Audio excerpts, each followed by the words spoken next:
అందరికీ నమస్తే. తెలంగాణ రాష్ట్ర రాజకీయాల్లో మరొక నూతన రాజకీయ పార్టీ కల్వకుంట్ల కవితమ్మ గారి ఆధ్వర్యంలో ఈరోజు పురుడు పోసుకోవడం జరిగింది. మరొకసారి ఆమె తెలంగాణ అస్తిత్వం ఉండాలి, తెలంగాణ పేరు ఉండాలి అనేటటువంటి ఉద్దేశంతో ఏదైతే వాళ్ళ అయ్యగారు ఏర్పాటు చేసినటువంటి తెలంగాణ రాష్ట్ర సమితి టీఆర్ఎస్ వచ్చే విధంగానే తెలంగాణ రాష్ట్ర సేన అనేటటువంటి పేరుని ఆమె ఆ పేరుతోని ఈరోజు నూతన పార్టీని అయితే ఏర్పాటు చేయడం జరిగింది. ఆ సందర్భంగా కల్వకుంట్ల కవితమ్మ మరీ ముఖ్యంగా కల్వకుంట్ల చంద్రశేఖరరావు గారి మీద వాళ్ళ అన్న మీద సంచలనమైనటువంటి ఆరోపణలు అయితే ఈ సందర్భంగా చేయడం జరిగింది. 10 ఏళ్ళు తెలంగాణ రాష్ట్రంలో కల్వకుంట్ల చంద్రశేఖరరావుకు అధికారం ఇస్తే వీళ్ళందరూ కలిసి తెలంగాణ రాష్ట్రాన్ని ఏ రకంగా లూటీ చేసిండ్రు, ఏ రకంగా దోపిడీ చేసిండ్రు, ఏ రకంగా అప్పులు చేసిండ్రు, ఏ రకంగా తెలంగాణ రాష్ట్రాన్ని సర్వనాశనం చేసిండ్రు అనేటటువంటి అనేక విషయాల మీద దాదాపు 40 నిమిషాల పాటు కల్వకుంట్ల కవితమ్మ మాట్లాడడం జరిగింది. 1200 మంది ఆత్మ బలిదానాలు, ఎన్నో త్యాగాలు, ఎన్నో కొట్లాటలు, ఎన్నో అవమానాలు ఎదుర్కొని తెలంగాణ రాష్ట్రం తెచ్చుకుంటే మరీ ముఖ్యంగా తెలంగాణ రాష్ట్రం నీళ్లు నిధులు నియామకాల కోసం ఉద్యమం జరిగితే ఈ తెలంగాణ రాష్ట్రంలో 10 ఏళ్లలో ఏ రకంగా నీళ్ళు ఎక్కడ పోయినాయి, నిధులు ఎక్కడ పోయినాయి, నియామకాలు ఏమైనాయి, తెలంగాణ ప్రజల అస్తిత్వం ఏమైంది అనేటటువంటి అనేక విషయాల మీద కల్వకుంట్ల కవితమ్మ ఆరోపణలు అయితే గుప్పించడం జరిగింది. ఒకసారి కల్వకుంట్ల కవితమ్మ వాళ్ళ కుటుంబ సభ్యుల మీద ఎటువంటి ఘాటైనటువంటి వ్యాఖ్యలు చేసిందో ఒకసారి మనం వివరించే ప్రయత్నం చేస్తా. మరి అది అట్లా ఉంటే కల్వకుంట్ల కవితమ్మ గారి మీద కూడా ఆమె పార్టీ పెట్టి ఇట్లా 5 నిమిషాలు అయిందో లేదో బీఆర్ఎస్ పార్టీకి సంబంధించినటువంటి కొన్ని అఫీషియల్ ట్విట్టర్ కావచ్చు, వాళ్ళ సోషల్ మీడియా హ్యాండ్స్లలో కల్వకుంట్ల కవితమ్మ మీద కూడా పెద్ద ఎత్తున అప్పుడే ట్రోల్స్ కూడా చేయడం జరిగింది. ఒకసారి చూసుకున్నట్లయితే బీఆర్ఎస్ పార్టీకి సంబంధించినటువంటి అఫీషియల్ ట్విట్టర్ ఇది. ఒరిజినల్ ఎప్పటికీ ఒరిజినలేనంట. దానికి 2 కోల్గేట్ ప్యాకెట్లు, అదేవిధంగా 2 వాటర్ బాటిళ్లను పోస్ట్ చేయడం జరిగింది. ఒకటి ఒరిజినల్, ఒకటి ఫేక్ అని. మరి ఇది ఏ మహానుభావుడు పోస్ట్ చేసినో తెలియదు కానీ మరి దీంట్లో ఒరిజినల్ ఎవరు, ఫేక్ ఎవరు, మరి కవిత ఒరిజినలా, కేటీఆర్ ఒరిజినలా, ఇందులో ఫేక్ ఎవరు అనేటటువంటిది కూడా వాళ్ళకు వాళ్ళు అనుకుంటే సరిపోదు. తర్వాత పనితనం ఏందనేటటువంటిది తెలుస్తుంది. నిజంగానే మీరు ఒరిజినల్ ఉంటే తెలంగాణ రాష్ట్ర సమితి నుంచి టీఆర్ఎస్ తెలంగాణ అనేటటువంటి పదాన్ని మీరు ఎందుకు తొలగించి ఇక్కడ ఏం ఉద్ధరించిండ్రు, ఏం పొడిచిండ్రు, ఏం మళ్ళేసిండ్రు, ఏం కట్టలు కట్టిండ్రు అని చెప్పి తెలంగాణ రాష్ట్ర సమితిని భారత రాష్ట్ర సమితి కింద మార్చిండ్రు అనేటటువంటి విషయాల మీద కూడా కవిత గతంలోనే ఘాటైనటువంటి వ్యాఖ్యలను అయితే చేయడం జరిగింది. మరి ఒరిజినల్ ఏంది అనేటటువంటిది కొన్ని రోజులు అయితే వీళ్ళు ఒరిజినలా, కవిత ఒరిజినలా, కేటీఆర్ ఒరిజినలా, హరీష్ రావు ఒరిజినలా తేట తెల్లం అవుతుంది. ఒకసారి కల్వకుంట్ల కవితమ్మ వాళ్ళ కుటుంబ సభ్యుల మీద ఎటువంటి వ్యాఖ్యలు చేసిందో ఒకసారి చూద్దాం, విశ్లేషణ చేద్దాం. పార్టీ ఏముంది? ఆ పార్టీలో మొట్టమొదటి ప్రభుత్వం వచ్చింది, తొట్టతల్లి ముఖ్యమంత్రి గారు అయిన మంచి సాలు తీయాల్సి ఉండే. అది సామాజిక న్యాయానికి కావచ్చు, ఒక ప్రణాళిక కావచ్చు. 3 ముఖ్యమైన అంశాలతో తెలంగాణ తెచ్చుకున్నాం: నీళ్లు, నిధులు, నియామకాలు. ఏం చేసింది బీఆర్ఎస్ పార్టీ? నీళ్ల కోసం 10 సంవత్సరాలలో 1,89,000 కోట్ల రూపాయలు ఖర్చు పెట్టింది. 1,89,000 కోట్ల రూపాయలు ఖర్చు పెట్టి ఎన్ని ఎకరాలకు నీళ్ళు ఇచ్చిందంటే 14 లక్షల ఎకరాలకు నీళ్ళు ఇచ్చింది. అందులో 2 పెద్ద ప్రాజెక్టులు, ఒకటి పాలమూరు, ఇంకోటి కాళేశ్వరం. ఆ రెండింటికి కలిపి 1,21,000 రూపాయలు ఖర్చు పెట్టింది. ఎన్నిటికి నీళ్ళు ఇచ్చినాయా? ఎన్ని ఎకరాల కంటే 1,00,000 ఎకరాలకు నీళ్ళు ఇచ్చింది. ఈ మాట బాధతో చెప్తున్నా. నేను కూడా బీఆర్ఎస్ అప్పుడున్న టీఆర్ఎస్కి నేను కూడా నా రక్తాన్ని, నా చెమటని, నా సమయాన్ని కుటుంబంతో, పిల్లలతో గడపాల్సిన టైంలో టీఆర్ఎస్ పార్టీ బలోపేతానికి పనిచేసిన వ్యక్తిని నేను కూడా. ఆనాటి కేసీఆర్ వేరు, ఇప్పటి కేసీఆర్ వేరు. ఆనాటి కేసీఆర్కి తెలంగాణలో చేనేత కార్మికులు చచ్చిపోతుంటే భిక్షాటన చేసిన కేసీఆర్ ఆనాటి కేసీఆర్. ఇయాలటి కేసీఆర్ మారిన మనిషి, మన మనిషి కాదు. ఏమైంది ఇయాలటి కేసీఆర్కి? తన సొంత తండ్రి మీదనే మారిన మనిషి, మనిషి, ఒక కర్కోటకుడు. ఆనాటి కేసీఆర్ చేనేత కార్మికుల కోసం భిక్షాటన చేసినటువంటి కేసీఆర్ ఈనాడు పూర్తిగా ఫామ్ హౌస్కే పరిమితం అయిపోయాడు. లక్షల కోట్లు పెట్టి ప్రాజెక్టులు కట్టిన 1,00,000 ఎకరాలకు కూడా అదనంగా నీళ్ళు ఇచ్చినటువంటి పాపాన పోలేదు. మరి ఈ సొమ్మంతా ఎక్కడ పోయింది? కల్వకుంట్ల కవితక్క, నువ్వు మంచిగా చెప్తున్నావు. గత 10 ఏళ్ళు కల్వకుంట్ల చంద్రశేఖరరావు గారి దగ్గరనే ఉన్నావు, వాళ్ళ ప్రభుత్వంలోనే ఉన్నావు. ఫస్ట్ 5 సంవత్సరాలు ఎంపీగా పనిచేసినావు, తర్వాత ఎమ్మెల్సీగా చేసినావు. మరి ఆ రోజు ఇంత అవినీతి అక్రమం జరుగుతుంటే, తెలంగాణ ప్రజలకు ఇంత దోపిడీ జరుగుతుంటే ఎందుకు కల్వకుంట్ల కవితమ్మ గారు ఆ రోజు ఎందుకు నిమ్మకు నీరెత్తనట్లు ఎందుకు నోరు తెరవకుండా కూర్చున్నదో ఈరోజు సమాధానం చెప్పేది ఉండే. ఎక్కడికి వెళ్ళి వచ్చినాయి అక్క మీకు?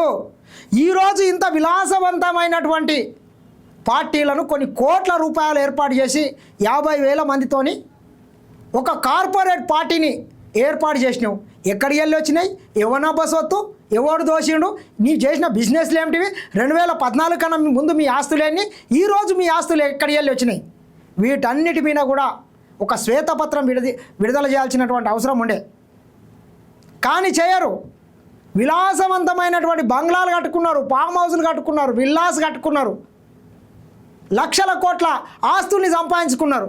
ఇట్లా ఆస్తుల పంపకాలలో తేడాలు వచ్చి ఈరోజు ఎవరికాళ్ళు కొత్త దుకాణం పెట్టుకుంటున్నారు. ఏదైతే ధీరుభాయ్ అంబానీ నుండి వారసత్వంగా అనిల్ అంబానీ, ముఖేష్ అంబానీ విడిపోయి ఏ రకంగా అయితే సంస్థలు పెట్టుకున్నారో ఆ రకంగానే ఈరోజు కేటీఆర్ ఒక సైడు, కల్వకుంట్ల కవితమ్మ ఒక సైడు, ఇద్దరు ఒక కొత్త దుకాణం అయితే తెరుచుకునే పరిస్థితి వచ్చింది. హైడ్రాల ఇల్లు కూలిపోతుంటే అరుస్తున్నారు, అన్నా ఎక్కడున్నావు రా, వచ్చిందా? రాలే. వెలుగుమట్ల ఇల్లు కూలితే వచ్చిందా? రైతులకు వర్ష బీభత్సమై మొత్తం పొలాలు మునిగిపోతే వచ్చిందా? చేవెళ్ళ దగ్గర బస్ యాక్సిడెంట్ అయితే వచ్చిందా? ఎక్కడ చిన్న కష్టం వచ్చినా ప్రజలకు ఆ సారు రారు. ఎందుకంటే ఆయన మారిన మనిషి, మర మనిషి, గుంటనెక్కల తోడేళ్ల చేతిలో ఖైదీ అయినటువంటి మనిషి, మన మనిషి కాదు. బాధతో, దుఃఖంతో, ఆవేదనతో చెప్తున్న మాట, సంతోషంతో చెప్తలేని ఈ మాటని. అట్లాంటి కేసీఆర్ ఎట్లా ఉండే? ఒక చూసిండ్రా మిత్రులారా, ఈ సందర్భంగా కల్వకుంట్ల కవితమ్మ గుంతనక్కలు తోడేళ్లతోని వాళ్ళ అన్నదమ్ముల్ని పోల్చడం జరిగింది. మరి ఇందుట్లో గుంటనక్కేవాడు, తోడేలేవాడు. ఎస్, హరీష్ రావుని ఒక గుంటనక్కతోని పోల్చింది. గతంలో కూడా చెప్పింది.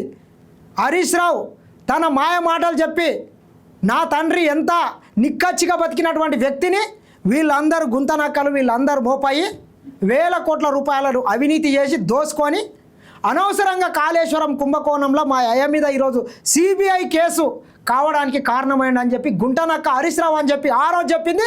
మరొకసారి ఈరోజు చెప్పింది. హరీష్ రావుని గుంటనక్కతో పోలిస్తే వాళ్ళ అన్నని మాత్రం తోడేలతో పోల్చింది. మరి సంతోష్ రావు ఎవడు? తెలియాల్సినటువంటి అవసరం అయితే ఖచ్చితంగా ఉన్నది. అప్పుడు అదే ఆర్డీఎస్ అంతా పాదయాత్ర చేసి నా తెలంగాణకు నీళ్లు కావాలని అడిగారు. ఇవాళ మరి 10 ఏళ్ళ అధికారం ఉంటే పాలమూరు రంగారెడ్డి ప్రాజెక్టు కోసం 10 ఏళ్లలో ముందుకు పోతలేదంటే, ఎవరన్నా తెలంగాణ పట్ల ప్రేమ ఉంటే, పాలమూరు పట్ల ప్రేమ ఉంటే, కృష్ణా నీళ్లు వాడుకోవాలంటే మన కేసీఆర్ అయ్యి ఉంటే ఆ పాలమూరు రంగారెడ్డి ప్రాజెక్టు కాడ కూర్చేసుకొని అది కట్టిస్తుండే. ఏం చేసినారు మారిన కేసీఆర్ గారు? పంజాబ్ పోయినరు, గుజరాత్ పోయినరు, బీహార్ పోయినరు. మేము మొత్తం రాష్ట్రంలో పీక్ కట్టలు కట్టాం, నేషనల్ పార్టీ పెడతామని పోయినరు తప్పితే తెలంగాణ ప్రజలను పట్టించుకుని ఉంటే, కేంద్రంతో గొడవ పెట్టుకోకుండా ఉంటే ఇవాళ పాలమూరు రంగారెడ్డి పారకపోతుండేనా? నేను అడుగుతా ఉన్నా స్ట్రేట్గా.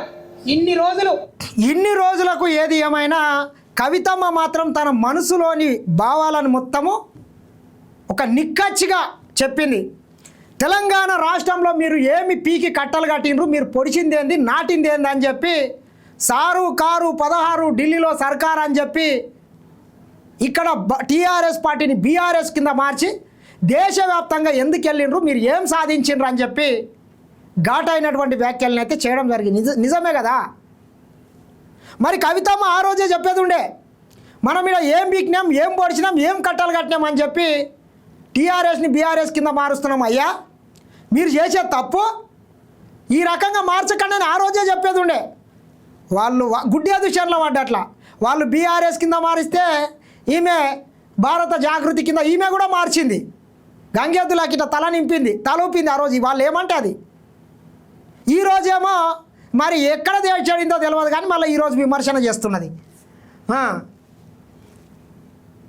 నేను ఎన్ని మాటలు మాట్లాడినా బీఆర్ఎస్ పార్టీ నాయకులు ఒక్కరు కూడా బయటకు వస్తలేరు, సమాధానం చెప్తలేరు. దీనికి మీరు సమాధానం చెప్పకపోతే ప్రజలే మిమ్మల్ని బయటకు లాగి సమాధానం చెప్పేటట్టు చేస్తారని కూడా ఈ సందర్భంగా నేను తెలియజేస్తా ఉన్నా. ఒకటే మాట అడుగుతున్నా, మన కేసీఆర్ అయి ఉంటే ఆనాడు తెలంగాణ బిడ్డలు కష్టపడితే బయటకు వచ్చి నా బిడ్డలకు ఇబ్బంది అవుతుందని కొట్లాడిన వ్యక్తి, సింగరేణి గనిలో ఒక కార్మికుడు చనిపోతే అక్కడి దాకా పోయి చూసి వచ్చినటువంటి వ్యక్తి, మరి తెలంగాణ వచ్చినాక ఏమైందా ప్రేమ? అధికారం ముందు మమకారం తగ్గిపోయిందా? ఏం జరిగిందని నేను అడుగుతా ఉన్నా. ఎందుకు ఈ మాట చెప్తా ఉన్నా అంటే, ప్రేమ నాకు కూడా ఉంది, నాకు తండ్రి కావచ్చు, అది వేరే విషయం. కానీ ఒక రాజకీయ నాయకుడిగా వారు ఈ మధ్య రాజకీయ పరిణితి కోల్పోయి మాట్లాడుతూ ఉన్నారు. కేటీఆర్ గారు మాట్లాడిందంటే ఓకే అనుకోవచ్చు, ఆయనకు పెద్దగా తెలియదు పాపం. కానీ చూసుకోవచ్చు, తన సొంత అన్న అయినటువంటి కేటీఆర్ని ఆయనకి ఏం తెలియదు. కాబట్టి కల్వకుంట్ల చంద్రశేఖరరావు గారు ఈరోజు రాష్ట్రంలో అనేక సమస్యలు ఉంటే ఏ ఒక్క సమస్య మీద కూడా ఈరోజు మాట్లాడట్లేదు, బయటికి రావట్లేదు, అసెంబ్లీకి రావట్లేదు, ప్రతిపక్ష నాయకుని పాత్ర పోషించట్లేదు. ఆయన అంటే అమెరికా నుండి వచ్చిన చిన్నపిల్లాడు, ఆయనకేం తెలియదు. మరి నీకేమైంది? తెలంగాణ రాష్ట్రంలో ఏ సమస్య ఉన్నా కేసీఆర్ కనబడేది. మరి ఈరోజు ఎందుకు ఫామ్ హౌస్కు పరిమితమైనవి అని చెప్పి నిజమే కదా. కేటీఆర్ ఆయనకైనా గొప్ప చెప్పుకుంటున్నాడు కానీ ఏం లేదు, ఆయన పని అయిపోయింది. ఆయన ఒడిచిన శకం ఒట్టిగానే డంబాచారం చేపించుకుంటున్నాడు. అక్క ఇంత మంచిగా చెప్తున్నావు, బాగానే ఉంది. మీ అయ్య నుంచి నీకు రావాల్సినటువంటి వారసత్వరంగా రావాల్సినటువంటి ఆస్తులల్లా మీ అయ్య 10 ఏళ్ళ అధికారంలో ఉంటే ఒక నమస్తే తెలంగాణ పేపర్ వచ్చింది, ఒక టీ న్యూస్ వచ్చింది, ఒకటి తెలంగాణ టుడే న్యూస్ పేపర్ వచ్చింది, ఇంకా అనేక 100 కోట్ల ఆస్తులు వచ్చినాయి, అంతస్తులు వచ్చినాయి, అన్నీ వచ్చినాయి. మరి ఎందుకు నీవు విడిపోయినప్పుడు నీవు ఏదో ఒకటి గుంజుకపోయేది ఉండే అక్క, ఇంట్లోకి వెళ్ళి నమస్తే తెలంగాణ పేపరు టీ న్యూస్ ఏదో ఒకటి లాక్కపోయేది ఉండే కదా, ఎందుకు వదిలేసిపోతున్నావు? నీవు ఇంత మంచి సభ పెట్టుకుంటే మాలాంటి వాళ్ళు కవరేజ్ ఇస్తున్నారు కానీ నమస్తే తెలంగాణలో ఇక ఇంత చిన్న ఒక వర్డ్ ముక్క కూడా రాయలేదు. ఆ రకంగా కూడా నీవు భవిష్యత్తులో మీ కుటుంబ సభ్యుల మీద యుద్ధం ప్రకటిస్తామని మేము కోరుకుంటున్నాం. రాజకీయ నాయకుడిగా వారు ఈ మధ్య రాజకీయ పరిణితి కోల్పోయి మాట్లాడుతూ ఉన్నారు. కేటీఆర్ గారు మాట్లాడిందంటే ఓకే అనుకోవచ్చు, ఆయనకు పెద్దగా తెలియదు పాపం. కానీ కేసీఆర్ గారు అనే మాట ఏంటంటే, ప్రజలు తప్పు చేసింది, ఓకే ఒక సెకండ్ నేను ఒప్పుకుందాన్ని, ఒక సెకండ్ అనుకుందాం. ప్రజలు తప్పు చేస్తే నేను ఒక తల్లిగా అడుగుతున్నా, నేను నా కొడుకు మాట చెప్తా, వాడు వినలేదనుకో, కింద పడ్డాడనుకో, విడిచిపెడతానా? దగ్గర తీసుకొని మంది అనా? ఓకే ప్రజలు తప్పు చేసిరు అనుకోండి, మీకు అధికారం ఇవ్వలేదు అనుకోండి, ఒక కర్కోటకుడి పాలన నడుస్తుంది అలా తెలంగాణలో. ఇబ్బంది పడుతున్నారు ప్రజలు, మోసపడుతున్నారు. అక్క, మీ కుటుంబ సభ్యుల మీద ఉన్నటువంటి కోపం, పెద్దలు ఒక సామెత చెప్తుండ్రి, అత్త మీది కోపం దుత్త మీద తీర్చినట్లు నీ అన్న మీద కోపము, మీ బావ మీద కోపము, సంతోష్రావు మీద కోపము, మీ అయ్య మీద కోపం తీసుకొని వచ్చి ఈ ప్రజాప్రభుత్వం మీద, ఈ రాష్ట్ర ముఖ్యమంత్రి రేవంత్ రెడ్డి గారి మీద మీ అక్కస్సు వెళ్ళబుచ్చడం కరెక్ట్ కాదు. ఎవడు కర్కోటకుడు? 10 ఏళ్ళు ఈ రాష్ట్రాన్ని పందికొక్కుల్లాగా పరిపాలన చేసి లక్షల కోట్ల అప్పులు చేసి చిప్ప చేతికిచ్చి ఫామ్ హౌస్ల నిండా దాగి బొక్క బోర్లో వండుకునేటోడు కర్కోటకుడా? విధ్వంసమైనటువంటి ఆర్థిక వ్యవస్థను గాడిన పెట్టుకుంటా రోజుకు 18 గంటలు పని చేసుకుంటా ఒక్కొక్క సమస్యను పరిష్కరించేవాడు కర్కోటకుడా? సమాధానం చెప్పాల్సినటువంటి అవసరం ఉన్నది. కవితక్క, తెలంగాణ ప్రజల్ని రెచ్చగొట్టి మళ్ళొక్కసారి ఇక మా కుటుంబ సభ్యులే లోకరక్షకులుగా ఈ తెలంగాణ రాష్ట్రాన్ని మేమే కాపాడుతామనే లెవెల్లో మీరు బంద్ చేయండి. కర్కోటకుడు మీ అయ్యా, మీ కుటుంబ సభ్యులు కర్కోటకుడు. సొంత బిడ్డనే మెడలు పట్టి బయటికి దొబ్బినటువంటి గనులు మీరు, మీ కుటుంబ సభ్యులు. కాబట్టి ఈ ప్రభుత్వం మీద, ఈ రాష్ట్ర ముఖ్యమంత్రి మీద ఈ రకంగా మాట్లాడడం కరెక్ట్ కాదు.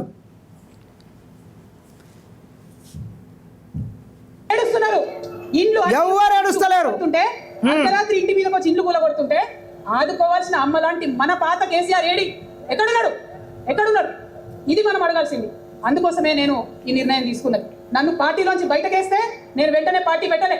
ఆనాడు కూడా చెప్పిన, నేను ఆలోచన చేస్తున్నా, మారతారేమో అని చూసిన, పదే వేచి చూసిన. ఇవాళ నన్ను పార్టీలోకి వెళ్ళి సస్పెండ్ చేసి 10 నెలలైంది. నాకు నిజంగా మంచిగానే అయింది. ఎందుకు తెలుసా, ఆనాడు ఉద్యమకారులను ఇబ్బంది పెడుతుంటే నేను ఇంకా గట్టిగా మాట్లాడలేదు. ఆనాడు మీకు జరిగింది, ఇవాళ నాకు జరిగింది. కొత్త ఏం లేదు. కేసీఆర్ కోసం, టీఆర్ఎస్ పార్టీ కోసం, ఆనాడు తెలంగాణ ఉద్యమం కోసం ఇండ్లు అమ్ముకొని, భూములు అమ్ముకొని, ప్రతి ఊర్లో టీఆర్ఎస్ కండువా వేసుకొని పోరాటం చేసినటువంటి కార్యకర్తలు ఎక్కడున్నారు ఇవాళ? ఒక్క గుళ్ళ మెంబర్ ఇయర్ రాలేదా? ఒక్క గుడి చైర్మన్ ఇయర్ రాలేదా? తెలంగాణను వ్యతిరేకించి ఉద్యమాన్ని తొక్కిపట్టి మన మీద లాఠీలు పెట్టి కొట్టినటువంటి వాళ్ళకి తీసుకొచ్చి ఎమ్మెల్యే సీట్లు ఇచ్చి వాళ్ళ అనుచరులు వచ్చి మిడతల దండలాగా మన కార్యకర్తల మీద పడితే తల్లి కోడి కాపాడుకున్నట్టు పిల్లల్ని కాపాడుకోవాల్సిన మన కేసీఆర్ ఏడవైంది. వచ్చిందా ఎవరికన్నా పదవులు? ప్రతి సంవత్సరం రాష్ట్రం మొత్తంలో పోస్టులు నింపితే 6,000 పైచీలకు నామినేటెడ్ పోస్టులు వస్తాయి తెలుసా? అంటే 10 ఏళ్ల 2 ఏళ్లకోసారి నామినేటెడ్ పోస్టులు వేసిన ఒక 30,000 మందికి దాదాపుగా ఏదో ఒక గౌరవం. ఏం కావాలి మనకు ఉద్యమకారులకు చెప్పండి? ఏం కావాలి? కండువా వేసుకొని పిచ్చోళ్ళ లెక్క తిరిగినందుకు, మన ఇంటోళ్ళని ఇచ్చిపెట్టి తిరిగినందుకు ఇంత మర్యాద కావాలి. మా సార్ నన్ను గుర్తుపట్టినా, మా పార్టీ నన్ను గుర్తుపట్టింది, నాకు ఏదో చిన్న పదవి ఇచ్చిరని చెప్పుకుంటే ఒక మర్యాద ఉంటుంది. వచ్చిందా మనకు ఆ మర్యాద? ఎక్కడన్నా వచ్చిందా? ఆనాడు అవహేళన చేసిరు, పార్టీలకు వచ్చి మళ్ళీ అవహేళన చేసిరు. అంటే ఎప్పుడైతే అధికారం వచ్చిందో అప్పుడు అమ్మతనం పోయింది, ఎప్పుడైతే అధికారం వచ్చిందో అప్పుడు మమకారం పోయింది. అందుకే అంటున్నా, ఆయన మన కేసీఆర్ కాదు, మారిన కేసీఆర్, మరబొమ్మ లాంటి కేసీఆర్. కాబట్టే ఇవాళ నేను నిలబడి యుద్ధం చేస్తా ఉన్నా. ఈ గడ్డకు ఈ తెలంగాణ రాష్ట్రానికి ప్రాణాలు అడ్డం పెట్టుకొని మన ప్రజలను కాపాడాల్సినటువంటి వ్యక్తులు కావాలి. అటువంటి సైన్యం కావాలి. సైన్యం అయినామా? సిద్ధంగా ఉన్నారా? ఎట్లయితే ఉద్యమం అప్పుడు కడుపు కట్టుకొని కాలు కట్టుకొని పనిచేసినామో ఇప్పుడు అట్లా పనిచేయాల్సినటువంటి అవసరం ఉన్నది. ఇవాళ ఒక్క పాలమూరు రంగారెడ్డి కాదు, కాళేశ్వరంలో జరిగినటువంటి అవినీతి ఒక మాట ఆలోచించాలి. మన కేసీఆర్ అయితే ఏమన్నాడు అప్పుడు ఉద్యమంలో? నా బిడ్డ కానీ నా కొడుకు కానీ తప్పు చేస్తే తీసి పారేస్తా పార్టీలకు వెళ్ళన్నారు. ఇవాళ నేనేం చేసిందే మీకు తెలియదా? నేనేం చేసిన? కాళేశ్వరంలో అవినీతి జరిగిందన్నమాట చెప్పిన. అంటే అవినీతి జరిగిందని చెప్పిన నన్ను బయటేసి అవినీతి చేసిన పంది కొక్కుల్ని పక్కన కూర్చోబెట్టుకున్నారు చూడు. అది మన కేసీఆర్ కాదు. ఆత్మలేని మరబొమ్మ ఇప్పుడున్న కేసీఆర్. మన కేసీఆర్ కాదు. మన కేసీఆర్ అయితే కళ్ళెత్తి చూసే ధైర్యం ఉండకుంటుండే, కాళ్ళు మొక్కేటటువంటి తత్వం ఉంటుండే. ఇవాళ అది మన కేసీఆర్ కాదు. కాబట్టే ఎదురుగా నిలబడి కొట్లాడతా. నాతో కలిసి వస్తారా? సిద్ధమేనా? ఇవాళ బీఆర్ఎస్ పార్టీ చేస్తున్నటువంటి అనేక తప్పులు, అనేక అంశాలు ఉన్నాయి. 1 కాదు 2 కాదు. ఇది ప్రారంభం మాత్రమే. మొదలు పెట్టినాం, జస్ట్ ఇల్లు అలికినాం. In front there is crocodiles festival. చూసిండ్రు కదా కల్వకుంట్ల కవితమ్మ ఏ రకంగా మాట్లాడుతున్నది. కాళేశ్వరం ప్రాజెక్టు మీద కుంభకోణం చేసి లక్షల కోట్లు దోసుకున్నటువంటి దొంగల్ని, పందికొక్కుల్ని పక్కన కూర్చునబెట్టుకున్నాడు. కాబట్టే మారిపోయాడు కేసీఆర్ అనేటటువంటి సంచలనమైనటువంటి ఆరోపణలు వాళ్ళ కుటుంబ సభ్యుల మీద చేయడం జరిగింది. మరి అక్క ఈ రకంగా వ్యాఖ్యలు చేస్తుంటే పక్కనున్న తమ్ముళ్ళందరూ కూడా పెద్ద ఎత్తున సంతోషించుకుంటా సీఎం అంటున్నారు. ఈ రాష్ట్రంలో చూసుకుంటే ఒకే ఒక సీఎం పదవి ఉంటుంది. ప్రస్తుతం సీఎంగా రేవంత్ రెడ్డి గారు కొనసాగుతున్నారు. ఒక పక్క కేటీఆర్ ఏడికోయినా సీఎం అంటున్నారు, ఇంకొక పక్క హరీష్ రావు ఏడికోయినా సీఎం అంటున్నారు, ఇంకొక పక్క కేసీఆర్ జగిత్యాల మీటింగ్కి వస్తే సీఎం అంటున్నారు. మరి ఈరోజు మా అక్క వస్తే కల్వకుంట్ల కవిత అక్కని కూడా సీఎం అంటున్నారు. అంటే ఇప్పటికే 5 మంది సీఎం అభ్యర్థులు సీఎం అంటున్నారు. ఎవరు గెలిచినా ఒక్కరే గెలుస్తారు, ఒక్కరే సీఎం అవుతారు. మరి ఇంతమందికి ఎక్కడ అవకాశం ఇవ్వాలి? మీకు ఒకే ఒక ప్లాన్ చెప్తా నేను. ఈ మన చుట్టుపక్కల కర్ణాటక రాష్ట్రంలోనే ఒక స్వామి ఉండేవాడు, నిత్యానంద స్వామి అని. ఆయన నిత్యం ఆనందంగా ఉండడానికి అసాంఘిక కార్యక్రమాలు చేసి అడ్డంగా దొరికిపోయి ఈ ప్రభుత్వం అరెస్ట్ చేస్తుందని సంకేతాలు రావడంతో తట్టా చదువుకొని రాత్రికి రాత్రే వెస్టిండీస్ దీవులకు పక్కన పోయి కరేబియన్లో ఒక ట్రినిడాడ్ అనేటటువంటి ప్రాంతంలో ఒక చిన్న దీవిని కొనుక్కొని అక్కడ ఒక సమూహం ఏర్పాటు చేసుకొని కొంతమంది భక్తుల్ని తీసుకొని పోయి ఇక నేనే రాజుని, నేనే మంత్రిని, నా కింద ప్రధానమంత్రి ఉంటాడు, రాష్ట్రపతి ఉంటాడు, ఇక ఈ దేశానికి నేను ధర్మకర్తని, కైలాస అనేటటువంటి ఒక దేశాన్ని ఏర్పాటు చేసిన అని చెప్పి ఐక్యరాజ్య సమితికి ఒక లెక్క పెట్టుకున్నాడు. ఆ రకంగానే మీరు కూడా జన్వాడ ఫామ్ హౌస్కి ఒకరు ముఖ్యమంత్రి కాకండి. అదేవిధంగా కల్వకుంట్ల చంద్రశేఖరరావు జగదేవ్పూర్ ఫామ్ హౌస్ గజ్వేల్ దగ్గర ఉంది కదా, దానికి ఒకరు ముఖ్యమంత్రిగా కేటాయించుకోండి. ఇక హరీష్ రావుకు మొయినాబాద్లో ఫామ్ హౌస్ ఉంది, ఆయన ఆ సామ్రాజ్యానికి ఆయన ఒక చక్రవర్తి. అదేవిధంగా కవితమ్మకు కూడా మొయినాబాద్లో ఫామ్ హౌస్ ఉంది. మీరు కూడా అక్కడ ఒక ఫామ్ హౌస్ ఏర్పాటు చేసుకొని ఆ సంస్థానానికి మీరు కూడా ముఖ్యమంత్రి కావాలని నేను సలహా ఇస్తున్నా. ఎందుకంటే ఈ రాష్ట్రంలో ఒక ప్రజారంజకమైనటువంటి పరిపాలన కొనసాగుతుంది. ఇంకొక 10 సంవత్సరాలు తెలంగాణ రాష్ట్రానికి ముఖ్యమంత్రిగా రేవంత్ రెడ్డి గారే ఉంటారు. ఎందుకంటే ఆయన పరిపాలనలో ప్రజలు చాలా సుభిక్షంగా ఉన్నాడు. మీలాగా దోపిడీ పాలన కొనసాగుతలేరు, లక్షల కోట్ల అవినీతి జరుగుతలేదు. కాబట్టి మీకు ఇక్కడ కుర్చీ కాలే అవకాశం లేదు అక్క, మీకు ఇక్కడ కుర్చీ కాలే అవకాశమే లేదు. కాబట్టి మీరు ఆ రకంగా ఏదైతే నిత్యానంద స్వామి ఒక దేశాన్ని ఏర్పాటు చేసుకొని నేనే రాజుని నేనే మంత్రిని అని ఏ రకంగా అయితే ప్రకటించుకున్నాడో మీరు కూడా అదే రకంగా ప్రకటించుకుంటే బాగుంటుందని నా సలహా, నా సూచన. ఇక అది అట్లుంటే చివరిగా ఎన్నికల కమిషన్ కూడా టీఆర్ఎస్ అనేటటువంటిది ఒక పార్టీ ఉన్నది. మరి టీఆర్ఎస్ పార్టీ అనేటటువంటిది ఆ పేరు మీద కల్వకుంట్ల కవితమ్మ కూడా ఒక పార్టీని అయితే ఏర్పాటు చేసింది. మరి ఇప్పటికైతే ఎన్నికల కమిషన్ అయితే మరి అనుమతి ఇచ్చిందా లేదా అనేటటువంటిది కొంత సందిగ్ధంలో ఉన్నది. మరి ఈ పేరు ఫైనల్ అవుతుందా లేదా అనేటటువంటిది కూడా కొన్ని రోజులు వేచి చూడాల్సినటువంటి అవసరం కూడా ఖచ్చితంగా ఉన్నది. మరి ఆమె పార్టీ ఎజెండా చూసుకున్నట్లయితే కొంత నీలం రంగు, అదేవిధంగా పసుపు రంగు, ఇంకొక ఆకుపచ్చ రంగు, ఏదో 3 రంగులతోని ఆమె జెండాని కూడా ఏర్పాటు చేయడం జరిగింది. మరి గుర్తు కూడా ఏం పెడతారు అనేటటువంటిది కూడా చూడాల్సినటువంటి అవసరం ఉంది. ఏది ఏమైనా కల్వకుంట్ల కవితమ్మ కూడా ఏ రకంగా ఆమె పార్టీ ముందుకెళ్తుంది, ఎట్లా ముందుకెళ్తుంది, ఎట్లా ప్రజల్లోకి తీసుకెళ్తుంది, ఏ రకంగా సమస్యల మీద కొట్లాడుతుంది అనేటటువంటిది అనేక విషయాలను కూడా మనం కొంత సమయం వేచి చూస్తే మనకైతే అర్థమయ్యే అవకాశం కూడా కనబడుతున్నది. తర్వాత చాలా చెప్పేది ఉంది, అప్పుడు చెప్దాం. ఇప్పుడు ఏం జరుగుతుంది రాష్ట్రంలో? ఏం జరుగుతలేదక్క, ఏం జరుగుతలేదు. ఇప్పుడు ప్రస్తుతం ఈ రాష్ట్రంలో కల్వకుంట్ల చంద్రశేఖరరావు కుటుంబం మొత్తం రాజకీయ నిరుద్యోగులైనరు.